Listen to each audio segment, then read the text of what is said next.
Hi friends, నమస్తే. Welcome to Anu's kitchen. ముందుగా అందరికీ కూడా మా ఫ్యామిలీ తరపున ఉగాది శుభాకాంక్షలు. ఉగాది వచ్చింది అంటే ముందుగా మనందరికీ గుర్తొచ్చేది ఉగాది పచ్చడి గుర్తొస్తుందండి. మా ఇంట్లో మా పిల్లలందరూ కూడా ఉగాది పచ్చడి అంటే చాలా ఇష్టపడతారనమాట. అది తయారు చేసిన వెంటనే కూడా గ్లాసులో పోసుకొని తాగేస్తారు. అంత ఇష్టం అండి ఉగాది పచ్చడి అంటే. ఉగాది ఎప్పుడు వస్తుందా అనేది వెయిటింగ్ చేస్తూ ఉంటారు. మీ ఇంట్లో ఎంతమంది ఉగాది పచ్చడి ఇష్టపడతారో నాకు తప్పకుండా కామెంట్స్లో తెలియజేస్తారనుకుంటున్నాను. ఈరోజు శాస్త్రీయ పద్ధతిలో ఈ ఉగాది పచ్చడి ఎలా తయారు చేసుకోవాలో చూపిస్తాను. 6 రకాలైన ఐటమ్స్తో చేసే ఈ పచ్చడిని ఉగాది పచ్చడి అంటాము.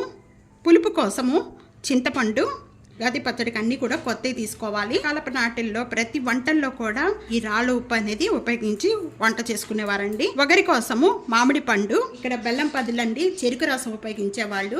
కొత్త బెల్లం అండి. వంటల్లో కూడా వాళ్ళు కారం కోసం మిరియాలు వాడేవాళ్ళు.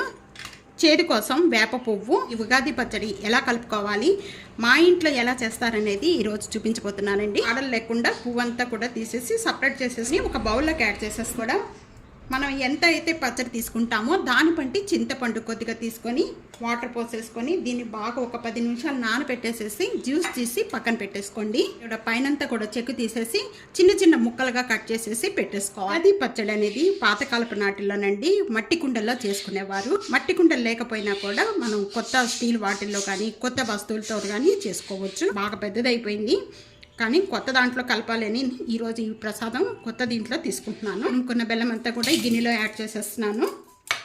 జ్యూస్ కూడా దీంట్లో మనం మొత్తం కూడా బాగా వడపోసేసుకొని ఈ విధంగా పీచులు కానీ ఏమీ లేకుండా ఉన్న వాటిని చేసుకోవాలండి. బెల్లం అంతా కూడా బాగా మెల్ట్ అయిపోవాలి. మెల్ట్ అయిపోయిన వెంటనే ఇక్కడ మామిడికాయ ముక్కలండి, మామిడికాయ ముక్కలన్నీ కూడా దీంట్లో యాడ్ చేసేసుకోవాలి. వేప పువ్వుగా తీసుకోవాలండి. అలాగే ఇక్కడ మిరియాలు, కారం కోసం మిరియాలు యాడ్ చేసుకోవాలి. 1 టేబుల్ స్పూను గల్లుప్పు. ఇవన్నీ యాడ్ చేసిన వెంటనే కూడా ఒకసారి బాగా కలిపేసుకుందాం. చిక్కగా కావాలి అనుకుంటే ఇదే విధంగా తీసుకోవచ్చండి. కొంతమంది బాగా పల్సగా, కొంతమంది మీడియంగా ఇష్టపడుతుంటారు. అలాంటప్పుడు మనకి ఒక 1 గ్లాస్ వాటర్ యాడ్ చేసుకుంటాం. పల్సగా కాకుండా ఈ విధంగా తీసుకోవాలండి. పచ్చడి 6 రకాలైన పదార్థాలు వేసి చేసేదాన్ని ఉగాది పచ్చడి అంటారండి. మా సంప్రదాయ పద్ధతిలో మా అమ్మగారు ఈ విధంగా తయారు చేస్తూ ఉంటారు.